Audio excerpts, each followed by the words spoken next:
HPV ভাইরাসের। যারা এটাকে কোভিডের সাথে তুলনা করে অযথা প্যানিক হচ্ছেন তাদের উদ্দেশ্যে বলে রাখি, এটা কোনো নতুন ভাইরাস নয়। 2001 সালে এই ভাইরাসটি প্রথম খুঁজে পাওয়া গিয়েছিল। 2001 সাল থেকে এই ভাইরাসটি পৃথিবীতে এক্সিস্ট করছে। মূলত হাওয়ার মাধ্যমে সব রকম এজ গ্রুপের মধ্যে এই ভাইরাসটি ছড়াতে পারে।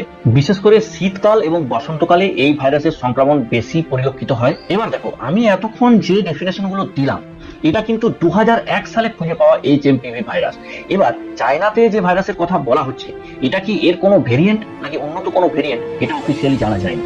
ঠিক কোভিডের সময়ও চায়নাকে যখন জিজ্ঞাসা করা হয়েছিল যে এটা ডেঞ্জারাস কিনা, তখন কিন্তু চায়না এই একই কথা বলেছিল যে এটা নিয়ে চিন্তার কোনো বিষয় নেই, এটা সেরকম কোনো ডেঞ্জারাস নয়। কিন্তু কোভিড পৃথিবীকে কি করেছিল, তারপর কি ধ্বংসাত্মক লীলা খেলা চালিয়েছিল, সেটা আমরা সবাই জানি। চায়নাকে বিশ্বাস নেই। চায়না হয়তো অফিসিয়ালি ডিক্লেয়ার না করলেও হতেও পারে এটা হয়তো কোভিডের থেকে বেশি ডেঞ্জারাস। তাই আপনাদের উদ্দেশ্যে একটাই বার্তা দেওয়ার আমার, সেটা হচ্ছে যে প্লিজ আপনারা নিজেরা নিজেদের মতো করে প্রিকশন গুলো